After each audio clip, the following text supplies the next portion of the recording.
2 tahun yang lalu, aku sempat hampir melakukan percobaan bundir.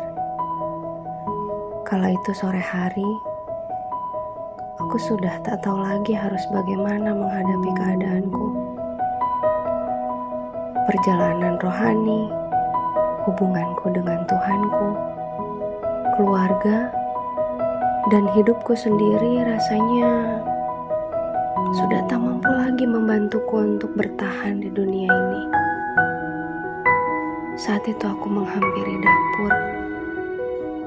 Ya, aku hendak mengambil benda itu. Sambil terus berjalan dalam pikiran yang kalut dan hancur, aku terus memikirkan, nanti kira-kira caranya bagaimana ya aku melakukannya. Akhirnya aku sampai di dapur dan berhasil memegang benda itu.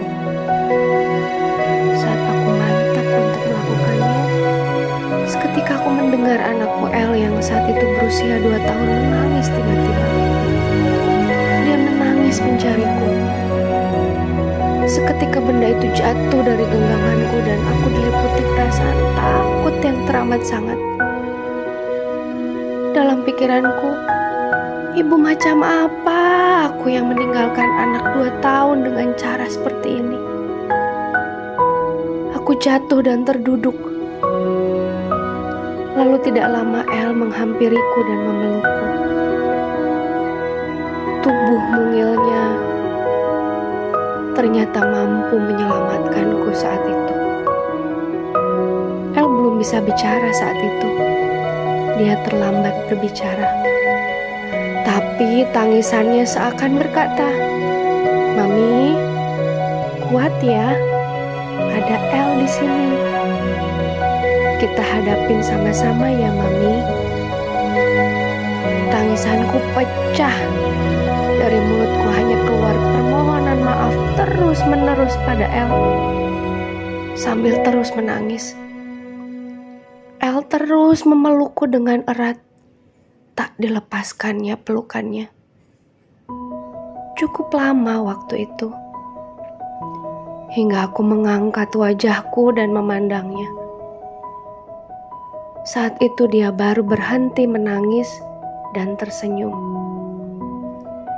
Lalu dengan terbata-bata dia mengucapkan, "Mami, Angis?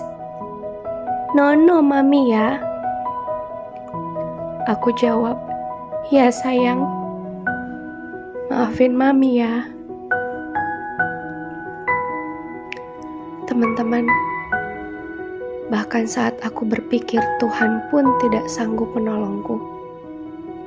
Tapi tepat di saat itu juga aku lupa bahwa Dia berkuasa dan sanggup lakukan apapun untuk menyelamatkanku, termasuk menjadikan anakku El, seorang anak usia 2 tahun, untuk menjadi alatnya menyelamatkanku. Apakah kesesakanmu hari ini hingga membuatmu berpikir sudah saatnya aku mati? Tapi kawan, sekali lagi, percayalah, hidupmu berharga, bahkan terlalu berharga. Jika kamu menyerah hari ini, berjuanglah, karena hari ini hanya akan jadi masa lalu di kemudian hari. Dan kesesakanmu hanya akan jadi cerita saja yang menjadi bukti ketangguhanmu menghadapi dunia. Tersenyumlah, karena hari ini engkau pasti bisa menang.